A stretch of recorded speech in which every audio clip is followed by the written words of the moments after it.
Last time we learned about how the ancient Greeks believed the world was created. Mother Earth, Gaia, created the Titans and they overthrew their father Kronos. The main Titan was Kronos, who took over as ruler of the world and was known as a baby eater, but secretly had a son, Zeus, who was waiting for the day he could defeat his father. Now, we're going to get to Zeus and how he accomplishes this, but first, let's talk about Kronos. If we put the fact that he eats babies to the side for just a moment, Kronos also did some good things. Awesome! Well, one good thing. He released the Cyclopes from Tartarus and the 100-handed ones, who I didn't mention last time. Now these guys were giants who had 100 hands. What else can I say about them, aside from they're awesome? And there were 3 of them. Being stuck down in Tartarus with not much to do, they learned the noble profession of blacksmithing, meaning they could forge stuff with metal, like weapons, and build buildings with stone. So to show their thanks, they built Kronos a massive palace on the top of Mount Othrys, which was the tallest mountain in Greece at the time. Kronos would later become known as the Titan of Time. He couldn't travel to the past or future like the Flash, but he could slow it down or speed it up. So if you're ever in class waiting for the lunch bell to ring and the clock is moving so slowly, or your winter break seems to pass by in the blink of an eye, blame Kronos. As for the other Titans, they were happy to let Kronos have his palace and had already found their own territories on Earth.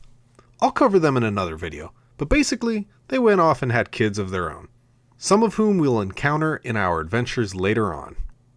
Gaia, pleased with her Titan children, decided to go to sleep, confident that with them in charge, everything would be okay. Bad idea. When Gaia goes to sleep, it's usually for a few thousand years. Now all was well for a while, but eventually, Kronos grew tired of the Cyclopes and the 100-handed ones. They looked ugly, they smelled bad, and they were always making noise. Kronos didn't care that they were technically his brothers. Their mom was asleep, and Kronos was king of the universe.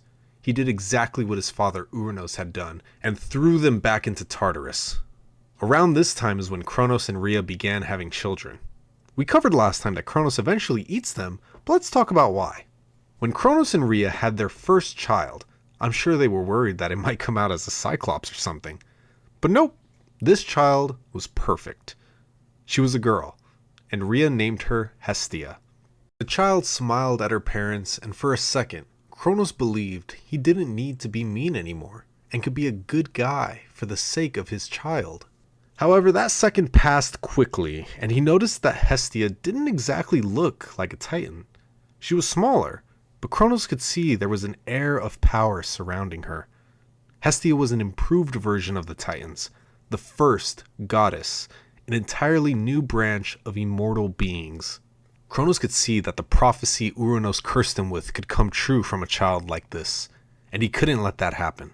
He had to get rid of this child, and fast. So he did the first thing that came to mind. He ate her. Rhea was angry, but there was nothing she could do without risking hurting the baby inside Kronos' stomach. You would think after the first scare Kronos would be more careful, but no. Soon after, they had another daughter, Demeter. But, as you know, she suffered the same fate. This went on 3 more times. Next was another daughter, Hera, then a boy named Hades, followed by another boy named Poseidon. By this time, Rhea couldn't handle any more and decided to run away. As she lay on the ground crying, the earth, Gaia, whispered to her. She told Rhea to give Kronos a rock instead of her next child, because this child would save all the others and overthrow his evil father. Which leads us back to the end of the last video. Rhea gives Kronos a rock and hides baby Zeus in a cave on the island of Crete.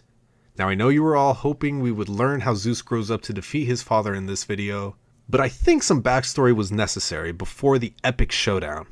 Join us next time to see the fall of the Titans and the rise of the Olympians.